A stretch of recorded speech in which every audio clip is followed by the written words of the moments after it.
잠잘 때 듣는 고사성어 이야기.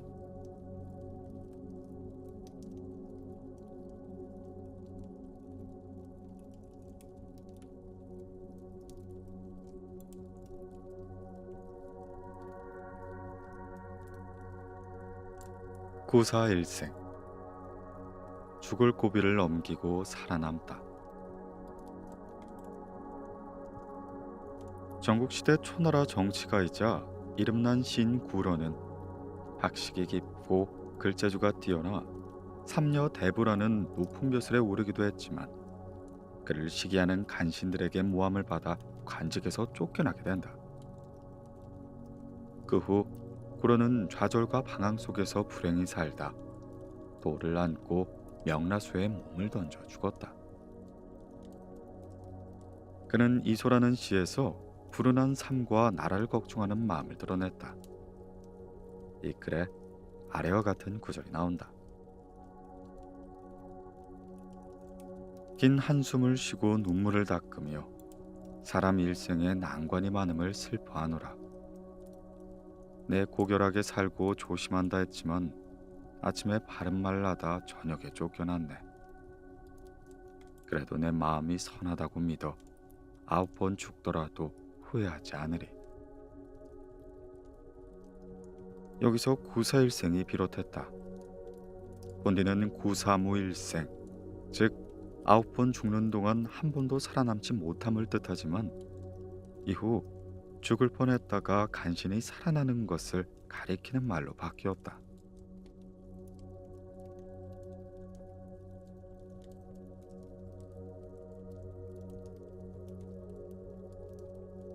권선징악. 선을 권하고 악을 벌하다.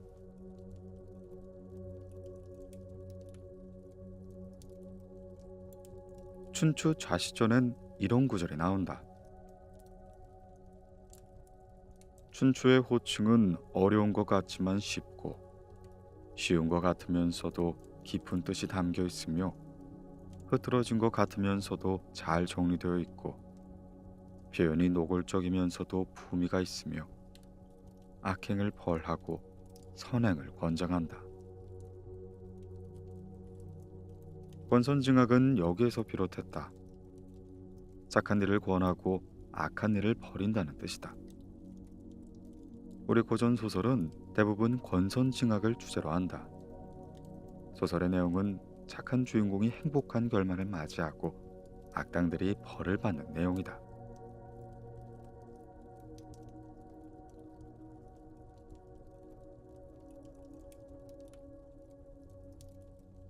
금상첨화. 좋은 것에 좋은 것을 더하다.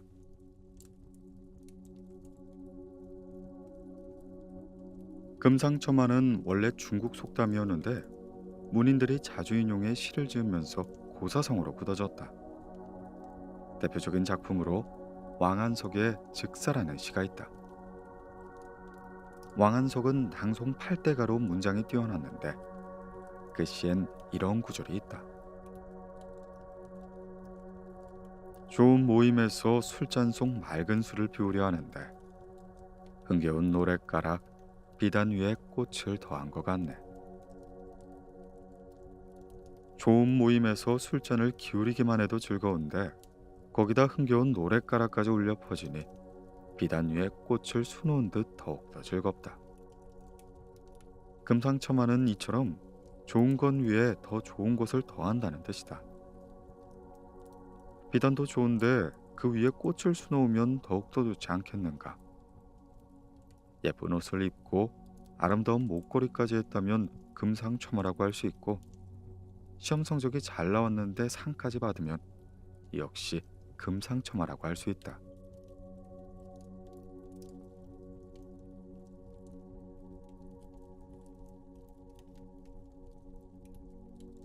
도탄. 그릇된 정치로 백성들이 고통에 빠지다. 도는 흙탕물을, 탄은 숯불을 가리킨다. 도탄이란 흙탕물에 빠지고 숯불에 떨어진다는 뜻으로 백성들이 겪는 어려움을 뜻한다. 하나라의 거랑은 고통에 빠진 백성들에게 등을 돌린 채 향락에 빠져 있었다. 거랑의 잘못된 정치를 바로잡으려 군대를 일으켜 왕조를 세우니가 은나라의 탕왕이 된다. 탕왕은 군사를 일으키면서 사람들에게 말하였다. 나는 세상을 어지럽히려고 군대를 일으킨 것이 아니다. 거랑이 정치를 잘못하여 그대를 고통에 빠뜨리니 내 하늘의 뜻을 받들어 그를 벌하려 합니다. 탕왕은 거랑을 무찌른 뒤 그 죄를 밝히면서 하나라에 덕이 없으니 백성들이 도탄에 빠졌도다 라고 말했다. 그릇된 정치로 백성들이 어려워졌을 때 여기서 비롯한 도탄에 빠졌다라는 표현을 오늘날까지 쓰고 있는 것이다.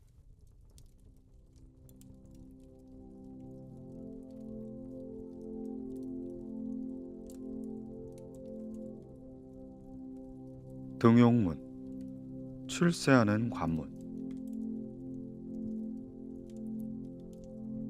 오늘날 어려운 관문을 통과해 출세하는 일을 등용문이라고 한다.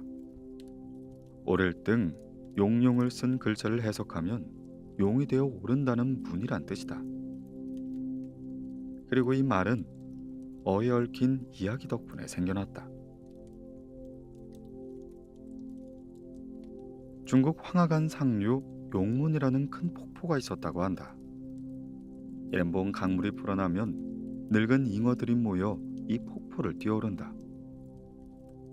그런데 계곡이 험하고 가파르며 물살도 거칠고 빨라 큰 물고기도 오르기가 무척이나 어렵다. 일단 거센 물살을 거슬러 폭포에 오르면 우레와 번개가 일어나 잉어의 꼬리를 태워버리고 잉어는 용이 된다고 한다. 그리고 용이 된 잉어는 신비의 구슬 여의주를 얻어 하늘로 승천한다는 이야기다. 등용문은 여기에서 비롯했다. 잉어가 용문 폭포에 뛰어올라 용이 되듯 힘든 관문을 통과한다는 뜻이다. 뜻, 힘든 관문을 통과한다는 뜻이다.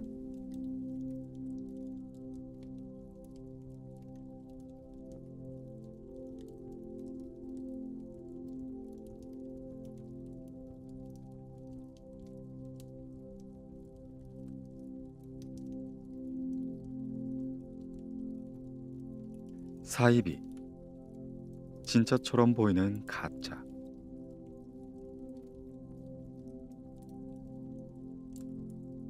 맹자는 제자 만장과 대화를 나누면서 이런 이야기를 들려주었다. 공자께서 말씀하셨다. 나는 사이비, 즉 겉으로는 비슷하나 실제로 그렇지 않는 사람을 미워한다. 가라지는 잡초지만 뼈와 비슷해서 혼동을 일으키기에 나는 싫어한다. 말을 교묘하게 잘하는 사람을 미워함은 그가 정의롭고 믿음직하게 보일까봐 두렵기 때문이고, 보라색을 미워함은 붉은색과 혼란을 일으키기 때문이다. 군자는 떳떳한 도리에 따를 뿐이다. 올바른 도리를 행하면 백성들도 따라온다. 하면 세상에 사악함도 없어지는 것이다. 사이비는 여기서 비롯했다. 풀이하면 똑같아 보이지만 틀리다라는 뜻으로 겉으로 보아서는 진짜인 듯하나 근본적으로는 완전히 다른 가짜를 가리킨다. 공자는 사이비가 비슷해서 혼동을 일으키기 때문에 더욱 경계해야 한다고 가르친다.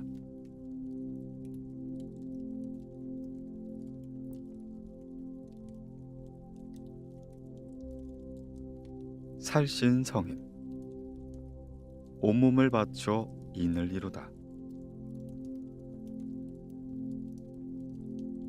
세상에는 자기 몸까지 희생하면서 올바른 가치를 이루는 사람들이 덜어 있다. 그런 사람들을 일컬어 살신성인이라 표현한다. 그럼 이 말은 어디에서 나왔을까?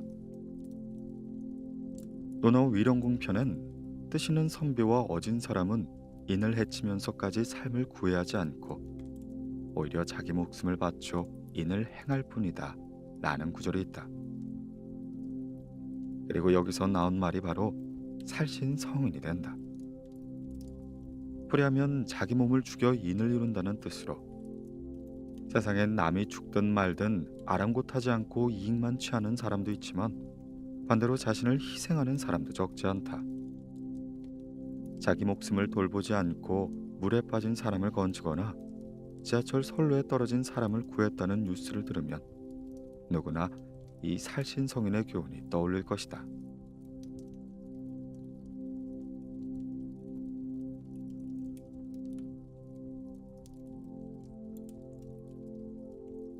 용두사미. 시작은 좋으나 끝은 흐지부지. 송나라 용흥사에는 진존숙이라는 고승이 있었다. 어느 날 그가 한 승려와 마주 앉아 선문답을 나누었다. 진존숙이 첫머리를 던지자 승려가 갑자기 큰 소리로 에잇 타고 가라기 시작했다. 진존숙은 순간 흠칫했지만 수양이 높은 스님답게 곧 평정을 찾고 빙그레 웃으며 말하였다. 한번 크게 꾸지람을 들었소이다. 그러자 승려가 다시 에잇하고 호통을 쳤지만 소리만 지를 뿐 그 다음은 묵묵부답으로 딴청만 부렸다. 이에 진존숙은 이렇게 생각했다. 그럴듯하지만 참다운 돌을 아직 깨우치지 못하였군. 모르긴 해도 용머리의 뱀꼬리는 아닌지 의심스럽구나. 그리고 그 승려에게 말하였다. 그대의 호통에는 힘이 있어. 그런데 마무리는 무엇으로 할 생각인가? 그러자 승려는 답을 피한 채 슬그머니 사라지고 말았다. 용두사미는 용머리의 뱀꼬리라는 뜻으로 시작은 크지만 보잘것없이 흐지부지 끝남을 고집는 말이 된다.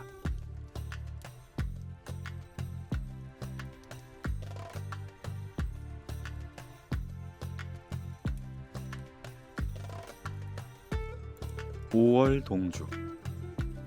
어려움이 닥치면 원수끼리 힘을 합친다.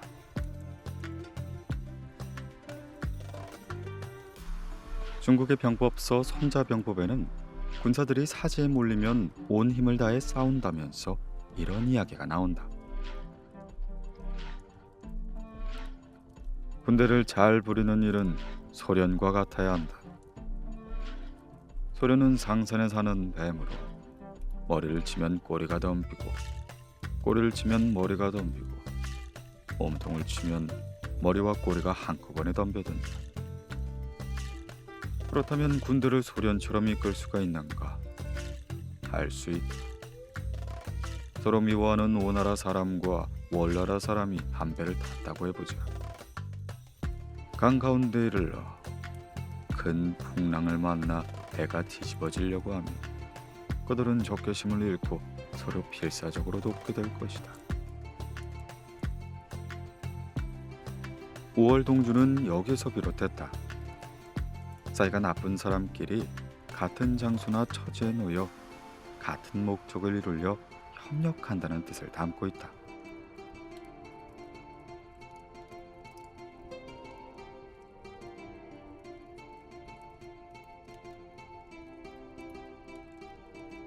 청출어람. 제자가 스승보다 낫다. 쪽풀을 말하는 남은 염색 재료로 청색을 물들일 때 쓴다. 전이나 헝겊에 물을 들이면 쪽풀보다 더 푸르고 선명한 빛깔이 난다고 한다. 순자는 이에 이렇게 빗대어 말하였다. 청색은 쪽풀에서 나왔으나 쪽풀보다 더 푸르고 얼음은 물이 얼어서 된 것이지만 물보다 더 차갑다. 여기서 나온 말이 청출어람이다. 푸른색은 쪽풀에서 나왔지만 쪽빛보다 푸르다는 말이 청출어람, 청어람이 된다. 그리고 이를 줄여 청출어람이라고 말한다.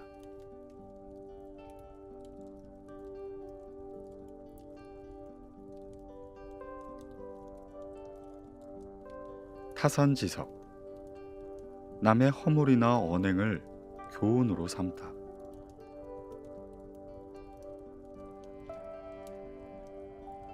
시경 소화편에 학 울음소리를 소재로 한 학명이라는 시가 있다. 그 첫 구절은 학이 먼 목가에서 오니 그 소리 들판에 울려 퍼진다. 물고기는 연못 깊이 숨어 산다지만 때로는 물가에 나와 놀기도 한다 라고 시작한다. 이 시의 끝 구절은 다른 산의 돌로 옥을 갈 수 있다네 라는 말인데 타산지석은 여기에서 비롯한다. 다른 산의 몹쓸 돌이라고 해도 내 옥을 담는 데는 소용이 된다는 뜻으로 여기서 돌과 옥은 대비를 이루고 있다. 돌은 소인을, 옥은 군자를 뜻하여 소인의 하찮은 언행조차 군자가 마음을 수양하고 덕을 쌓는 데 도움이 된다라는 뜻이다. 요즘엔 다른 사람의 행동이나 남의 허물 또는 실패까지도 거울을 삼아 교훈을 얻을 수 있다는 뜻으로 사용된다.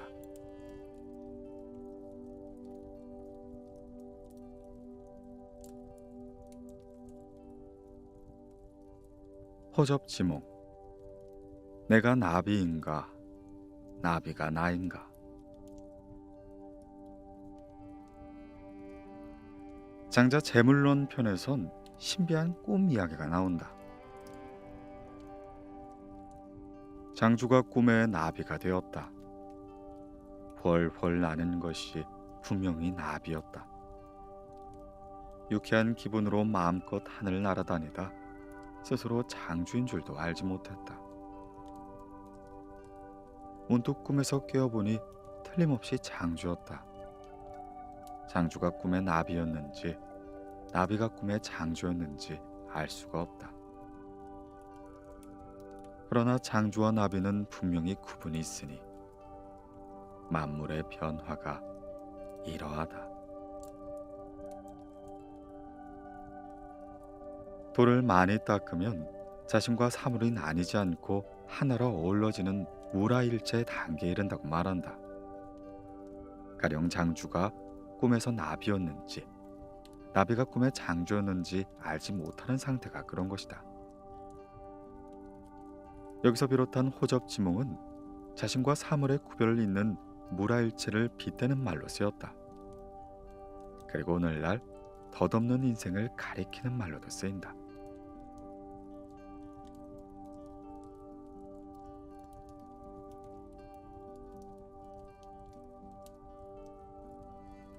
천재이루. 좀처럼 만나기 어려운 기회. 동진시대 글재주가 뛰어났지만 생활이 어려워 배에서 진꾼으로 일했던 원갱이란 사람이 있었다. 어느 가을밤 원갱이 강을 나가 실란수를 펐는데 마침 사상이라는 귀족이 배를 띄우고 달구경을 하다 그 소리를 듣게 되었다. 사상은 목소리의 주인공을 찾게 했다. 그리고 이 인연으로 원갱은 벼슬에 나가 동양군 태수가 되게 된다. 원갱은 삼국지 위초고에 이름난 신하 20명을 찬양하는 글에서 뛰어난 신하와 현명한 군주의 만남이 얼마나 어려운지 다음과 같이 비유했다. 말을 알아보는 사람을 만나지 못하면 천년이 지나도 천리마 한 마리도 나오지 않는다. 현명한 군주와 뛰어난 신하의 아름다운 만남은 천년에 한 번쯤 있는 기회이다. 만나면 어찌 기뻐하지 않으며 잃으면 어찌 개탄하지 않겠는가. 천재이루는 여기에서 비롯했다. 천년에 한 번 만난다는 뜻으로 얻기 어려운 길을 뜻한다. 절대 놓치면 안 될 좋은 기회를 일컬어 천재일우의 기회라고 한다.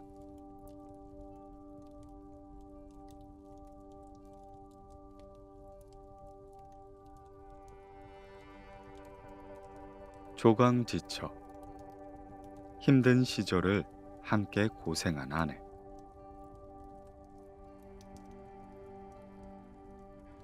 후한 광무제의 누이 호양공주가 홀몸이 되었다. 누이를 마땅한 사람과 혼인시킬 생각이었던 광무제가 그녀에게 의견을 물었다. 송홍이라면 남편으로 모시겠지만 그 외에는 생각이 없습니다. 송홍은 광무제가 아끼는 신하로 충직하고 인품이 훌륭했다.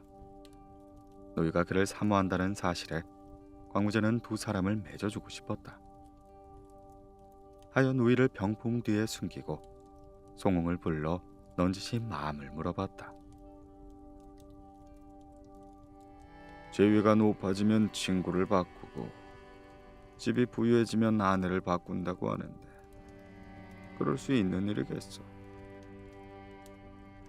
송홍이 고개를 가로저으며 대답했다. 신은 가난하고 천할 때 사귄 친구를 잊어서는 안 되고 어려울 때 함께 고생한 조강지처도 절대 내쳐서는 안 된다고 들었사옵니다. 결국 광무제와 호양공주는 그의 마음을 바꿀 수 없었는데 조강지처는 여기에서 비롯했다. 술찌개미와 쌀겨로 끼니를 이을 만큼 몹시 가난하고 어려운 시절을 함께 고생한 아내를 잃은 말이다. 그런 아내는 처음 혼인한 아내이기 때문에 조강지처라 부른다.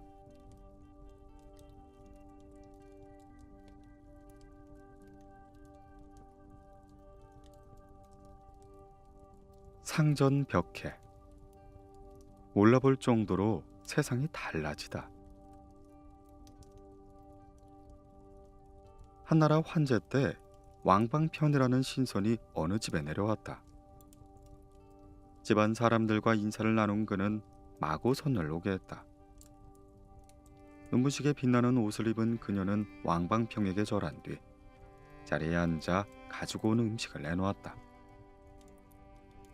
금 쟁반 위에 놓인 귀한 음식에선 맡기 힘든 향기가 났고 음식을 먹던 마구가 왕방평에게 말하였다.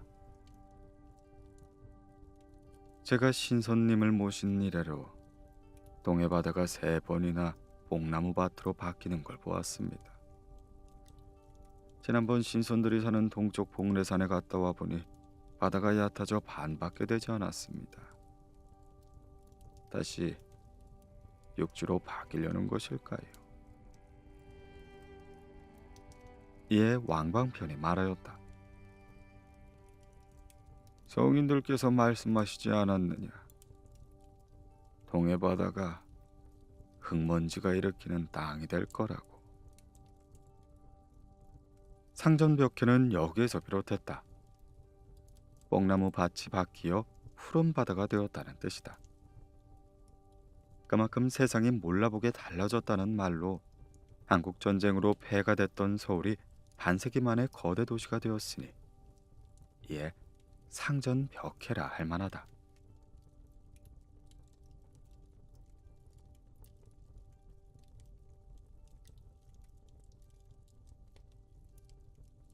오십보 백포. 50보 도망치나 100보를 도망치나 큰 차이가 없다.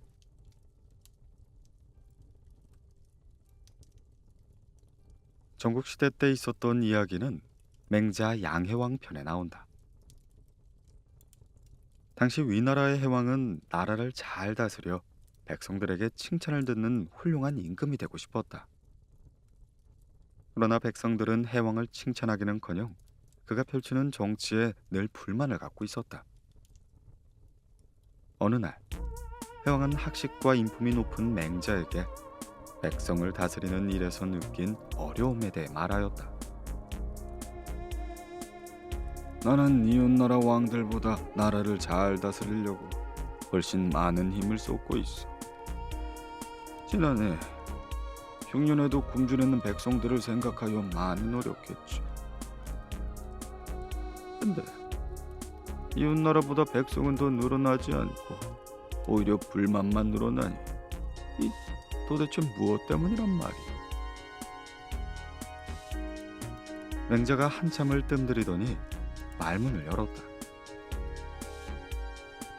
왕께서 전쟁을 좋아하시니 전쟁을 빗대어 말씀드리겠습니다. 화살이 빗발치는 전쟁터에 한 군사가 겁을 먹고 칼을 질질 끌며 도망쳤습니다. 한 50보쯤 도망을 치다가 문득 앞을 보니 100보쯤 도망친 군사가 보였죠. 그러자 50보 도망간 군사가 100보를 도망간 군사를 보고 비겁한 놈이라고 비웃었습니다. 왕께서는 이를 어떻게 생각하십니까? 대왕은 별 싱거운 질문이라는 듯 이렇게 대답했다. 50보이든 100보이든 그게 무슨 차이가 있겠어? 도망가기는 다 마찬가지가 아니. 그러자 맹자가 빙긋이 웃으며 말하였다. 예, 옳으신 말씀이십니다. 왕께서 나라를 잘 다스린다고 하나 이웃나라 왕들과 비교해보면 50보 100보의 차이입니다. 이 말에 왕은 깜짝 놀랐다. 아니, 그게 무슨 말이요? 50보 100보라니. 난 이웃나라의 왕들보다 훨씬 더 잘 보살피고 있어. 지난 중년 때 내가 백성들을 얼마나 정성껏 돌보았는데 그런 섭섭한 말을 하시는 거요. 지금 백성을 가장 괴롭히는 일은 전쟁입니다. 왕께서 아무리 백성들을 잘 돌본다고 해도 지금 여기저기 전쟁이 한창이기 때문에 모든 나라가 비슷비슷한 것이죠. 정말 백성을 생각하신다면 전쟁부터 멈추십시오. 또 흉년에만 백성들을 돌보지 마시고 평소 백성들의 생활을 따뜻하게 살피십시오. 그렇게 하신다면 늘어난 백성들에게 어진 임금이라는 칭찬을 들을 것입니다. 해왕은 이 말을 듣고 크게 깨달은 바가 있어 더욱 어진 정치를 베풀었다. 50보 100보는 여기에서 비롯했다. 작은 차이가 있을지언정 큰 차이가 없다는 뜻으로 약속 시간 20분을 늦은 사람이 30분 늦은 사람을 나무란다면 이야말로 50보 100보라고 할 수 있다.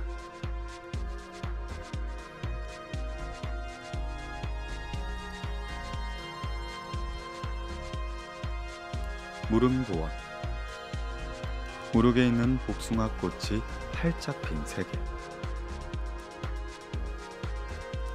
옛날 중국 무릉 땅에 한 어부가 살았다. 어느 날 강에서 고기를 잡던 그는 길을 잃고 헤매다 호련히 복숭아꽃이 활짝 핀 숲을 만나게 된다. 어부는 아름다운 경치에 한동안 넋을 잃었다. 그렇게 자기도 모르는 사이 한참을 가니 숲이 끝나면서 문득 산 하나가 나타났다. 산에는 조그만 굴이 있었는데 안에서 빛이 비치는 듯했다. 어부는 배를 버리고 굴 안으로 들어갔다. 처음에 좁던 굴이 점점 훤히 뚫리며 밝아졌고 눈앞에 기름진 논밭과 함께 그림 같은 집들이 펼쳐졌다. 그곳의 농부들의 옷차림은 하늘나라 신선들 같고 노인이나 아이 모두 편하고 즐겁게 지내고 있었다. 그들이 어부를 보자 어디서 왔느냐고 물었다. 이에 어부가 대답하니 그들은 집으로 데려가 맛있는 음식과 술을 대접했다. 얼마 뒤 어부가 왔다는 이야기를 듣고 마을 사람들이 찾아와 이것저것 물어댔다. 그들은 세상이 어떻게 돌아가는지 전혀 모른 채 지상 낙원 같은 곳에 생활하고 있었다. 어부는 거기서 여러 날을 흥겹게 지내며 세상 시름을 모두 잊을 수가 있었는데 이윽고 떠날 때가 되자 한 사람이 어부에게 말하였다. 한 가지 부탁이 있습니다. 다른 사람에겐 절대 이건 이야기는 하지 마십시오. 그러나 어부는 밖으로 나와 배를 타고 오면서 곳곳에 표시를 내두었다. 어부는 이 사실을 고을 사람들에게 알리고 그곳을 함께 찾아 나섰지만 다시는 그곳을 찾을 수가 없었다. 이때부터 사람들은 무릉도원을 신선들이 사는 땅으로 보며 늘 마음속으로 그리워하는 천국과 같은 이상향으로 여긴 것이다.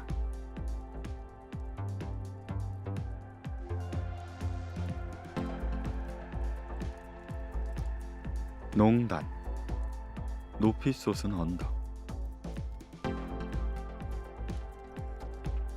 맹자는 수년 동안 제나라에서 신하 노릇을 했다. 그는 제나라 선왕에게 바른 정치를 이야기했지만 왕은 도무지 그 의견을 받아들이지 않았다. 결국 맹자는 벼슬을 내려놓고 떠나려고 하였다. 이때 선왕이 맹자를 찾아와 말하였다. 지난날 선생을 뵙고자 하였으나 그러지 못하다가 비로소 곁에 모시어 온 조정이 매우 기뻐했습니다. 이제 다시 과인을 버리시고 가다니 이 다음에도 계속 볼 수 있을지 모르겠습니다. 맹자가 대답했다. 물론입니다. 감히 그리해달라고 청하진 못하지만 진실로 그러길 바라지요. 그 후 선왕이 다른 신하에게 이렇게 말했다.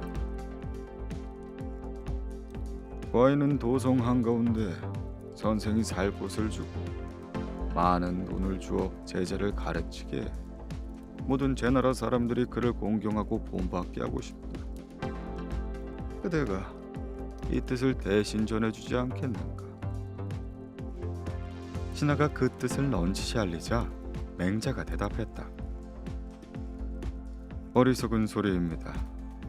내가 부자가 되길 바랬다면 그 전에 더 많은 녹봉을 준다고 했을 때 어찌 거절했겠소. 한번 정치를 하다뜻이 꺾여 그만두었으니 그걸로 끝입니다. 어찌 제자를 기른다는 핑계로 다시 부귀를 기한단 말이오. 그러면서 맹자는 다음과 같은 이야기를 들려주었다. 옛날 온 세상이 평화롭고 사람들이 모두 순박하기 짝이 없을 때입니다. 넓은 광장에 시장이 들어섰죠. 곡식을 생선으로 바꾸거나 사냥한 동물을 소금으로 바꾸는 식으로 교환이 이루어져 시장엔 사람이 매우 붐볐습니다. 이때 교활한 사내가 나타나 우뚝하게 높이 솟은 언덕으로 올라갔습니다. 그곳에서 사방을 굽어보며 장사하자 물건이 엄청나게 잘 팔렸지요. 이 사내는 늘 그곳을 차지한 채 시장 이익을 독차지했기 때문에. 이 이야기는 맹자 공손주 편에 나온다. 농단은 교활한 사내가 차지하던 자리 우뚝 솟은 작은 언덕을 말한다. 맹자는 자기 뜻이 받아들여지진 않았지만 굳이 많은 녹봉에 얽매여 부를 차지하고 싶지 않아 이 농단 이야기를 들려주었다. 농단은 여기에서 비롯했다. 교활한 사내가 가장 좋은 자리를 차지해 이익을 차지하듯 권력을 한 손에 쥐고 멋대로 좌지우지하는 일을 빗대는 말이다.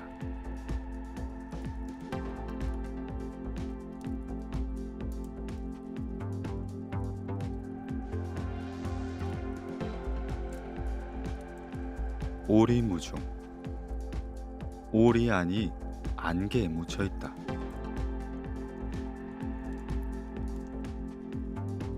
후한 때 장해라는 어진 선비가 있었다. 그는 인품이 훌륭하고 학문이 깊어 사방의 이름이 높았다. 황제가 그 명성을 듣고 여러 번 데려오려고 했지만 장해는 그때마다 병을 핑계로 나아가지 않았다. 조정에 들어가 간신배들과 다투고 싶지 않았기 때문이었다. 장해 곁에는 언제나 100여 명이 넘는 제자들로 북적거렸다. 그를 존경하는 선비들뿐만 아니라 벼슬아치들까지 그와 가까이 하려고 했었다. 허나 그는 새 속에 때묻은 이들과 섞이고 싶지 않았고 이에 산속에 숨어 살기로 마음먹었다. 자네 소문 들었나? 장애 선생이 화암산 기슭에 산다는구먼. 난 그쪽으로 옮겨갈 생각이라네. 그래? 그럼 나도 그쪽으로 옮겨가겠네. 장애가 사는 곳에는 그를 쫓아온 사람들로 다시 붐비기 시작했다. 얼마 지나지 않아 회음산 남쪽 기슭에 시장이 생길 정도였다. 그런데 장애는 학문뿐만 아니라 도술에도 뛰어나 사방오리를 안개로 뒤덮을 수 있었다. 그래서 만나고 싶지 않거나 귀찮은 사람이 찾아오면 안개를 일으켜 자신 있는 곳을 숨기곤 했다. 장애가 일으킨 오리의 안개에서 오리무중이 비롯했다. 오리 안이 짙은 안개 속에 있다는 뜻으로 안개 속에서 길을 찾기가 힘들 듯 어떤 일에 갈피를 잡기 어렵거나 상황을 파악하기 어려움을 빗대는 말이다.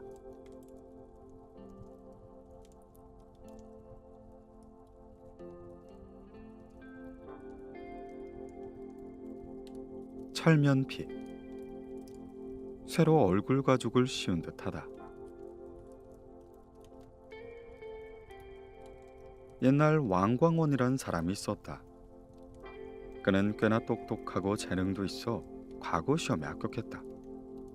그런데 이 사람, 출세하려면 수단과 방법을 가리지 않고 특히 윗사람에게 아첨을 하는 것이 아닌가. 어느 날 높은 벼슬에 있는 사람이 시를 한 수 짓자 옆에 있던 왕광원이 말하였다. 아이고, 이렇게 훌륭한 시는 제가 10번을 죽었다 깨어나도 보기가 힘들군요.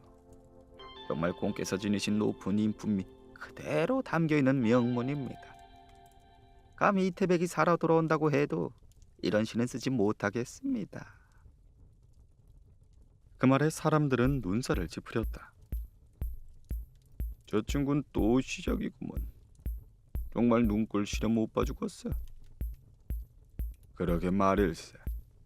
어쩌면 사람이 저렇게 능청스럽게 아첨을 떨 수 있는지 원.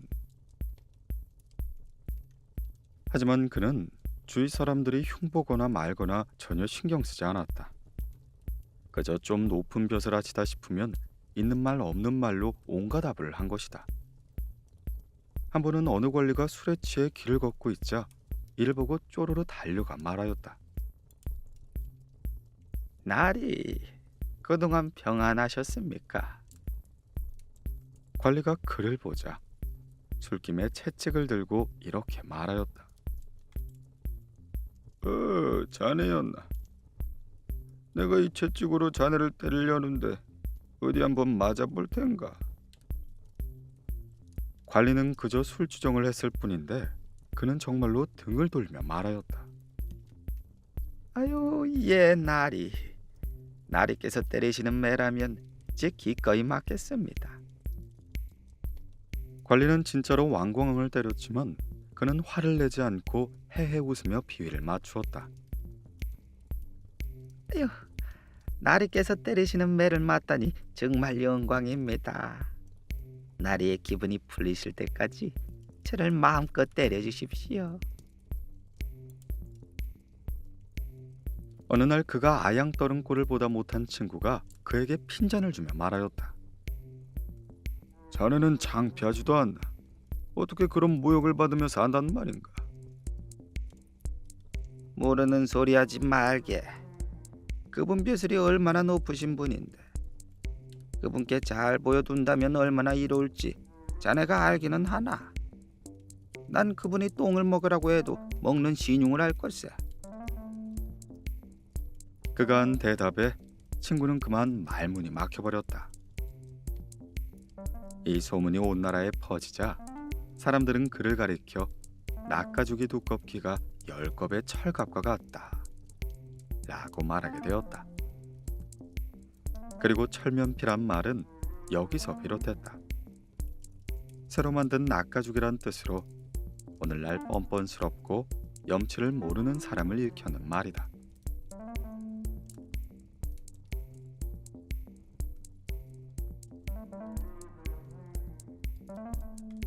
개과천선.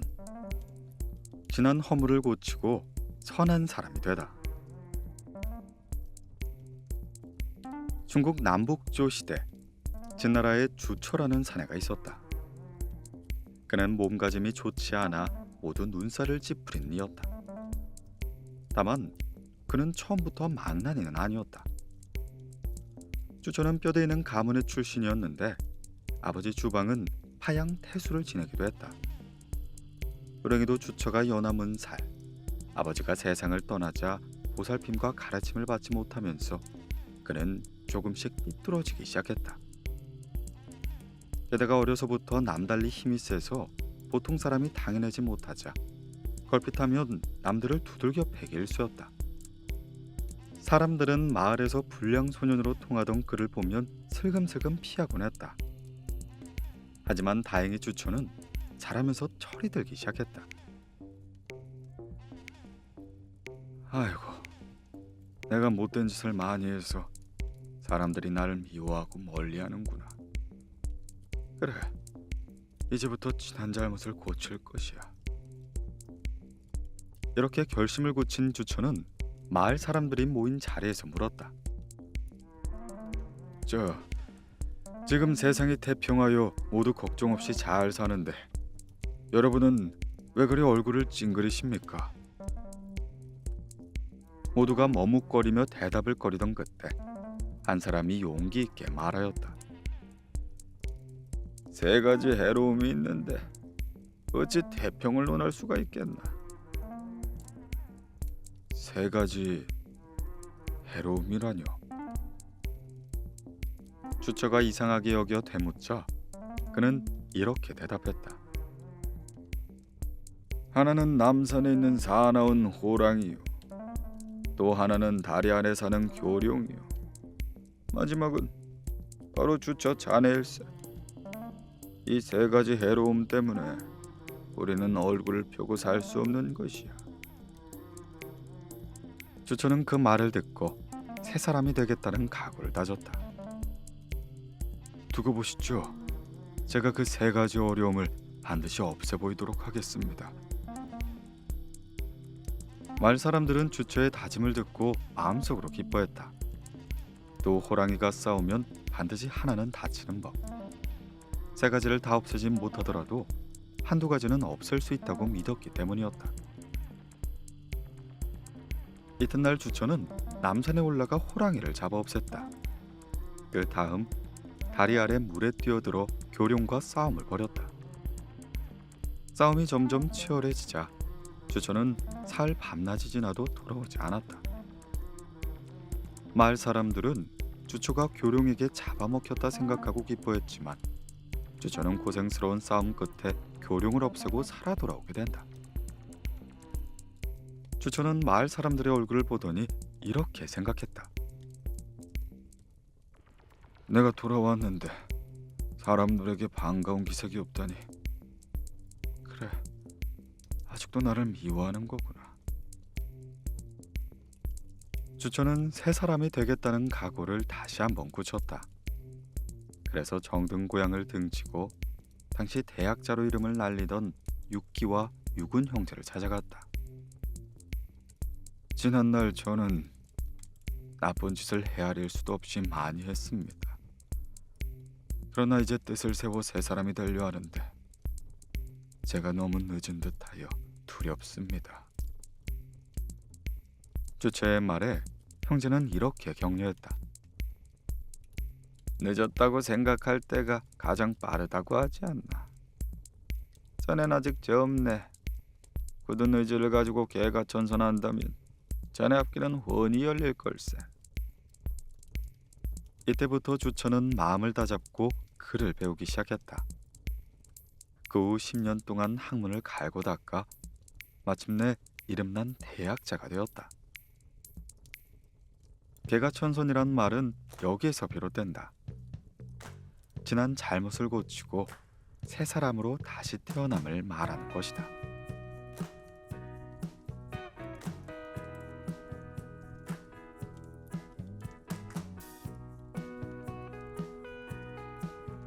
세옹지마. 변방 늙은이의 말.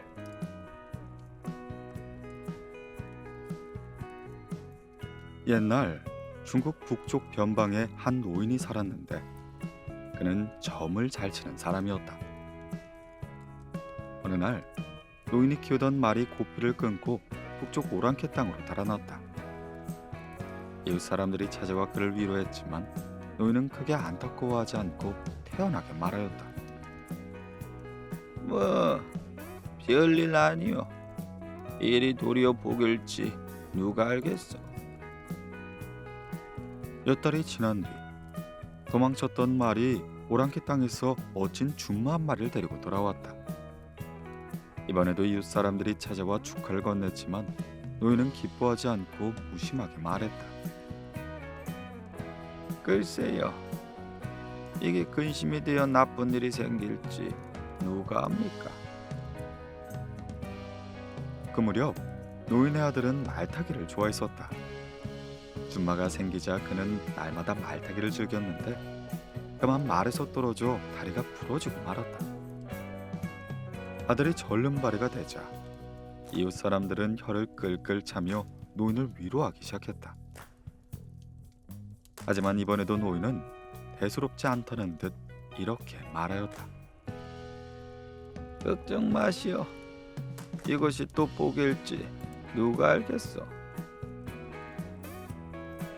그로부터 1년 뒤 북쪽 오랑캐가 쳐들어와 전쟁이 일어나자 나라에서 급히 군사들을 뽑기 시작했다. 너나 할 것 없이 무기를 들고 싸움터에 나갔지만 절름발이가 된 노인의 아들은 전쟁터에 나가지 않을 수가 있었다. 여기서 세옹지마가 비롯했다.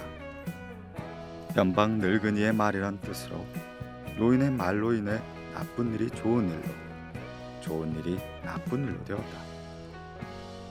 인생 여러 가지 일이 세옹지마처럼 화가 복으로, 복이 화로 바뀔 수 있다는 뜻이다.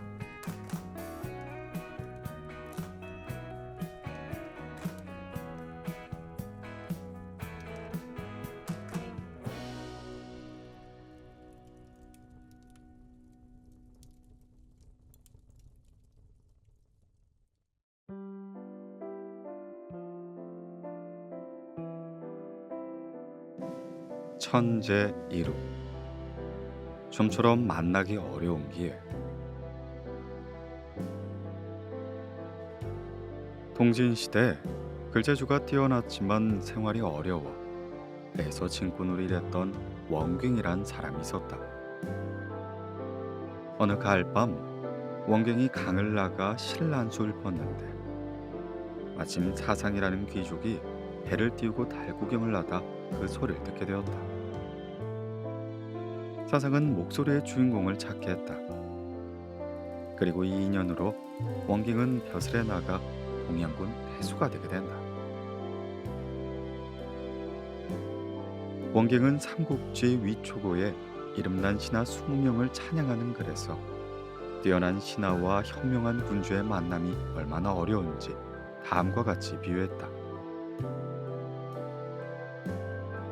말을 알아보는 사람을 만나지 못하면 천년이 지나도 천리마 한 마리도 나오지 않는다. 현명한 군주와 뛰어난 신하의 아름다운 만남은 천년에 한 번쯤 있는 기회이다. 만나면 어찌 기뻐하지 않으며 잃으면 어찌 개탄하지 않겠는가. 천재이루는 여기에서 비롯했다. 천년에 한 번 만난다는 뜻으로 얻기 어려운 기회를 뜻한다. 절대 놓치면 안 될 좋은 기회를 일컬어 천재이루의 기회라고 한다.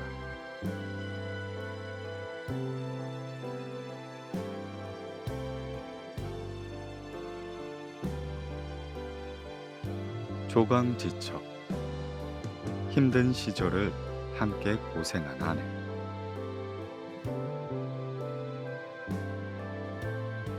호안 광무제의 누이 호양공주가 홀몸이 되었다. 누이를 마땅한 사람과 혼인시킬 생각이었던 광무제가 그녀에게 의견을 물었다. 성웅이라면 남편으로 모시겠지만 그 외에는 생각이 없습니다. 송웅은 광무제가 아끼는 신하로 충직하고 인품이 훌륭했다. 노예가 그를 사모한다는 사실에 광무제는 두 사람을 맺어주고 싶었다. 하여 노예를 병풍 뒤에 숨기고 송웅을 불러 넌지시 마음을 물어봤다. 재위가 높아지면 친구를 바꾸고 집이 부유해지면 아내를 바꾼다고 하는데 그럴 수 있는 일이겠어? 송웅이 고개를 가로저으며 대답했다. 신은 가난하고 천할 때 사귄 친구를 잊어서는 안 되고 어려울 때 함께 고생한 조강지처도 절대 내쳐서는 안 된다고 들었사옵니다. 결국 광무제와 호양공주는 그의 마음을 바꿀 수 없었는데 조강지처는 여기에서 비롯했다. 술지개미와 쌀교로 끼니를 이을 만큼 몹시 가난하고 어려운 시절을 함께 고생한 아내를 잃은 말이다. 그런 아내는 처음 혼인한 아내이기 때문에 조강지처라 부른다.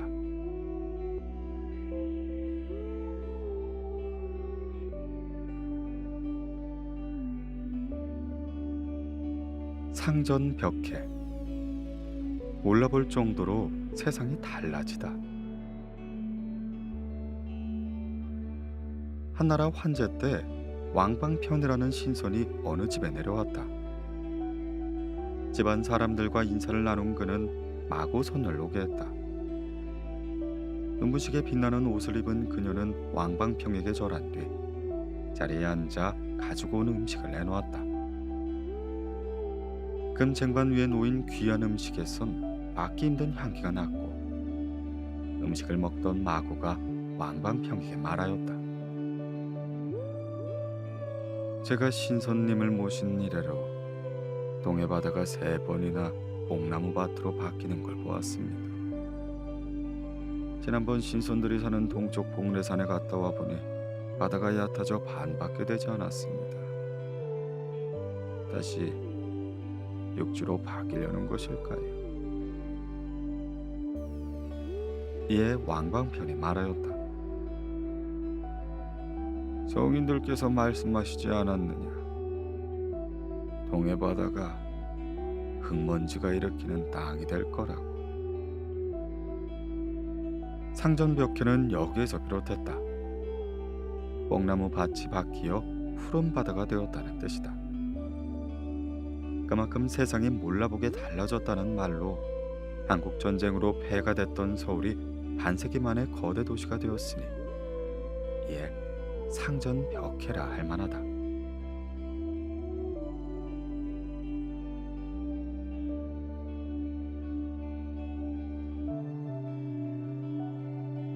오십보 백포. 50보 도망치나 100보를 도망치나 큰 차이가 없다.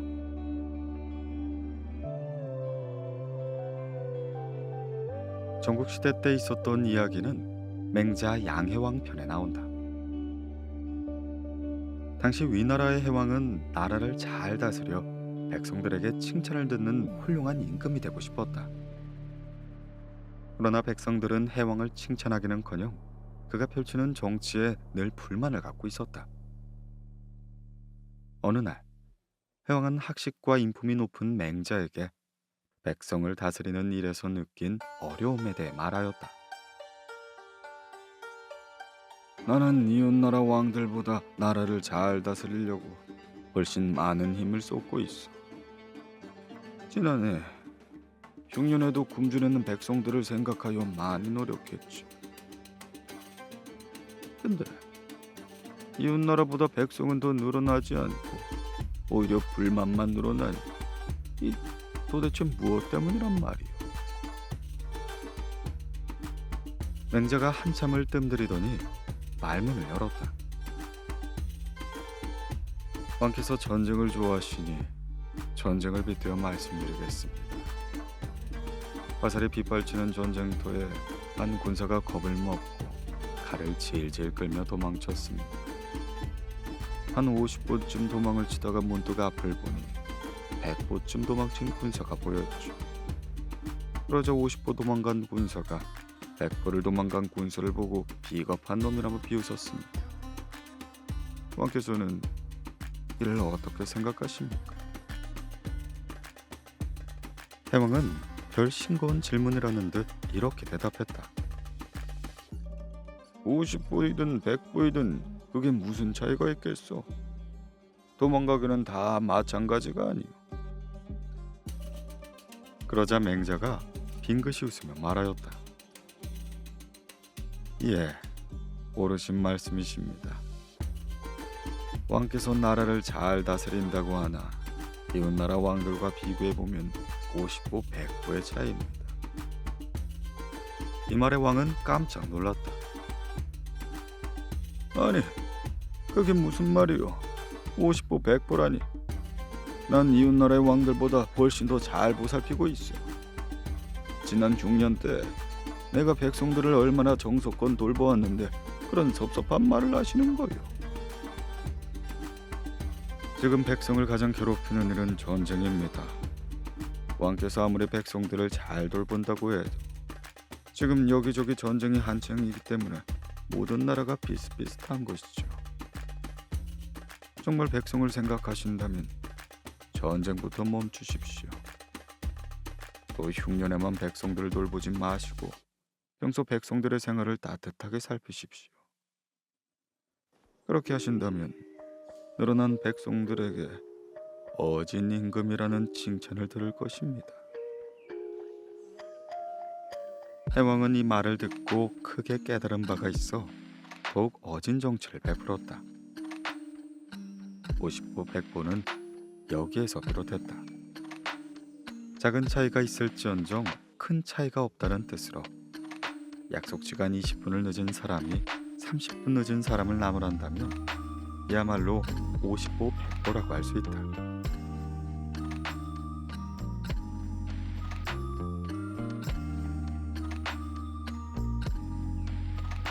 무릉도원.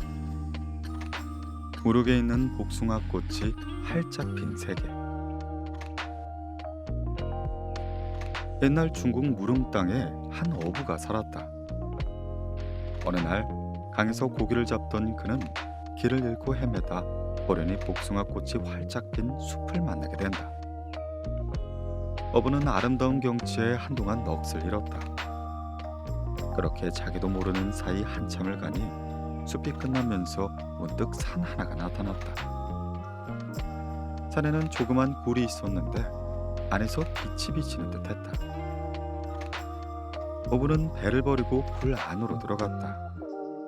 처음에 좁던 굴이 점점 훤히 뚫리며 밝아졌고 눈앞에 기름진 논밭과 함께 그림 같은 집들이 펼쳐졌다.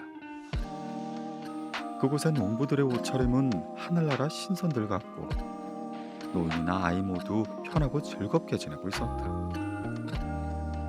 그들이 어부를 보자 어디서 왔느냐고 물었다. 이에 어부가 대답하니 그들은 집으로 데려가 맛있는 음식과 술을 대접했다. 얼마 뒤 어부가 왔다는 이야기를 듣고 마을 사람들이 찾아와 이것저것 물어댔다. 그들은 세상이 어떻게 돌아가는지 전혀 모른 채 지상 낙원 같은 곳에 생활하고 있었다.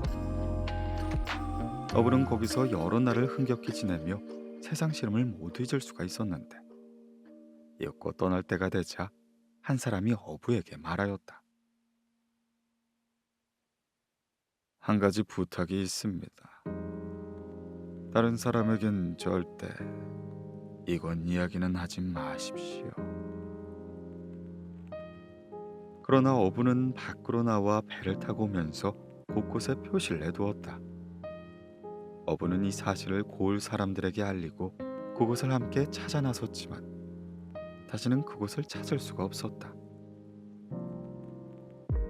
이때부터 사람들은 무릉도원을 신선들이 사는 땅으로 보며 늘 마음속으로 그리워하는 천국과 같은 이상향으로 여긴 것이다.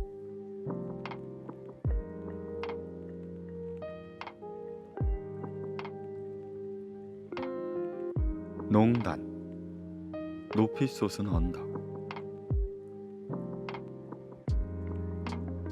맹자는 수년 동안 제나라에서 신하 노릇을 했다. 그는 제나라 선왕에게 바른 정치를 이야기했지만 왕은 도무지 그 의견을 받아들이지 않았다. 결국 맹자는 벼슬을 내려놓고 떠나려고 하였다. 이때 선왕이 맹자를 찾아와 말하였다. 지난날 선생을 뵙고자 하였으나 그러지 못하다가 비로소 곁에 모시어 온 조정이 매우 기뻐했습니다. 이제 다시 과인을 버리시고 가다니 이 다음에도 계속 볼 수 있을지 모르겠습니다. 맹자가 대답했다. 물론입니다. 감히 그리해달라고 청하진 못하지만 진실로 그러길 바라지요. 그 후 선왕이 다른 신하에게 이렇게 말했다. 과인은 도성 한가운데 선생이 살 곳을 주고 많은 돈을 주어 제자를 가르치게 해 모든 제나라 사람들이 그를 공경하고 본받게 하고 싶다. 그대가 이 뜻을 대신 전해주지 않겠는가? 신하가 그 뜻을 넌지시 알리자 맹자가 대답했다. 어리석은 소리입니다. 내가 부자가 되길 바랬다면 그 전에 더 많은 녹봉을 준다고 했을 때 어찌 거절했겠소. 한번 정치를 하다 뜻이 꺾여 그만두었으니 그걸로 끝입니다. 어찌 제자를 기른다는 핑계로 다시 부귀를 꾀한단 말이오. 그러면서 맹자는 다음과 같은 이야기를 들려주었다.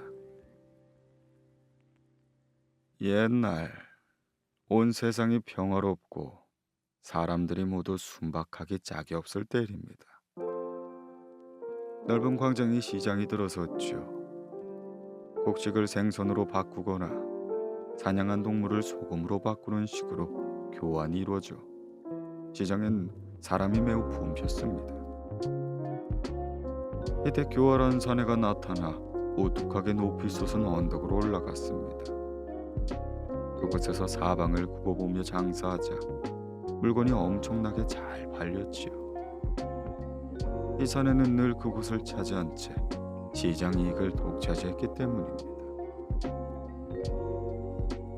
이 이야기는 맹자 공손추 편에 나온다. 농단은 교활한 사내가 차지하던 자리 우뚝 솟은 작은 언덕을 말한다. 맹자는 자기 뜻이 받아들여지진 않았지만 굳이 많은 녹봉에 얽매여 부를 차지하고 싶지 않아 이 농단 이야기를 들려주었다. 농단은 여기에서 비롯했다. 교활한 사내가 가장 좋은 자리를 차지해 이익을 차지하듯 권력을 한 손에 쥐고 멋대로 좌지우지하는 일을 빗대는 말이다.